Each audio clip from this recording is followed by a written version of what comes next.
Bwana, mambo vipi ndugu mtazamaji wa Bongo Complex Media, na moja kwa moja kabisa nikuletee taarifa hii muhimu zaidi. Klabu ya soka ya Simba imeweza kufika salama kwenye mji wa Johannesburg, Afrika ya Kusini, lakini mji wa Johannesburg, Afrika Kusini sio mji ambao itachezeka mechi ya nusu fainali baina ya Simba dhidi ya Stellenbosch ya pale Durban, Afrika ya Kusini.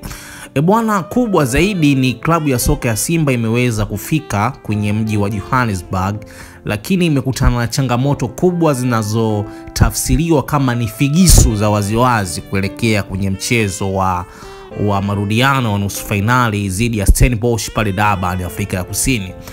Bwana, washabiki kadha wa kadha wa Simba wameweza kujitokeza kuweza kuipokea timu yao ili kuweza kuionyesha ishara ya upendo. Kama unavyofahamu, kuna Watanzania wengi sana wanaoishi pale kwa Madiba, hapa na maanisha ni bondeni Afrika ya Kusini, na wameweza kuonyesha upendo wa hali ya juu na kuweza kuwacholea ramani jinsi wenyeji wao wanavyoweza kufanya figisu Simba waweze kupita anga zipi ili wasiweze kuingia kwenye mtego huo. Sasa kubwa zaidi ni kuelekea mchezo wa marudiano dhidi ya Stellenbosch pale Durban. Simba waliweza kufikia kwenye mji wa Johannesburg, na kutoka Johannesburg mpaka Durban, Afrika Kusini ni takriban kama kilomita 150 hivi, na ukisafiri kwa basi utaweza kupata uchovu mwingi zaidi. Kusafiri kwa ndege ndio inaweza kuwa option sahihi. Sasa shikishia figiso zilizofanywa Simba.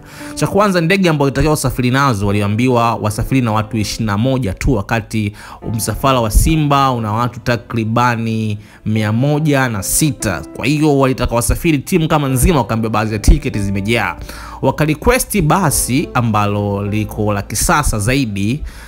Basi lisali moja kabla ya kufika eneo la tukio wakaambiwa basi ni bovu. Kwa hiyo uongozi wa ubalozi wa Tanzania ilibidi ukihifadhi kikosi cha Simba kwenye moja kati ya hoteli za kifahari pale Johannesburg, Afrika ya Kusini.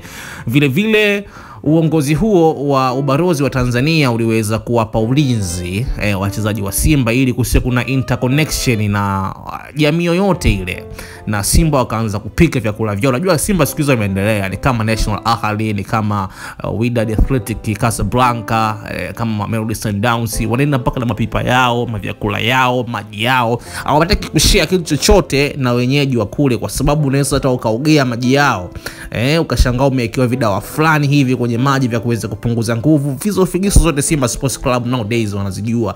Lakini kubwa zaidi kuliko kwenye mchezo huo, Mohamed Dewji ameweza kuingilia kati na kuweza kuagiza baadhi ya kifahari zaidi iweze kuwapeleka kwenye mji wa Johannesburg, na ameweza kukodi askari maalumu wa kulipia ili kuweza kuhakikisha wanakuwa na ulinzi. Unajua kuna watu ambao ni wazalendo, lakini kuna watu wengine ambao wanaangalia mtonyo tu. Kuna baadhi ya wasauzi wengine huwa wanaangalia pesa na wengine wanaangalia uzalendo. Kinachoa cost Simba zaidi kwenye mechi hii, ambapo mimi naamini Simba atashinda, ni washabiki wa South wameungana. Yani wale wa Orlando Pirates, Mamelodi Sundowns, Kaizer Chiefs wameungana kuisupport Stellenbosch. Tofauti labda na kucheza na Kaizer, washabiki wa Orlando watakuwa upande wako. Kama kucheza na Orlando, washabiki wa Kaizer watakuwa upande wako. Lakini hii imekuwa difficult, imekuwa tofauti kidogo. Lakini ubalozi wa Simba au ubalozi wa Tanzania kule Johannesburg umeweza kuhakikishia tagi la usalama zaidi na kuhakikisha zile figisu na fitina za waziwazi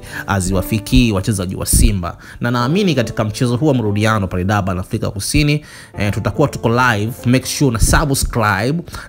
Niko live pale uwanjani kwa kuletea taarifa nzuri kabisa. Nitakuwa na maripota wangu wa ukweli kabisa. Make sure na subscribe ili uwe wa kwanza kupata notification zetu pale pindi tu zinapoweza kutoka, na uwe wa kwanza kuiangalia mechi yetu hii ya Simba vs Stellenbosch kupitia live stream yako.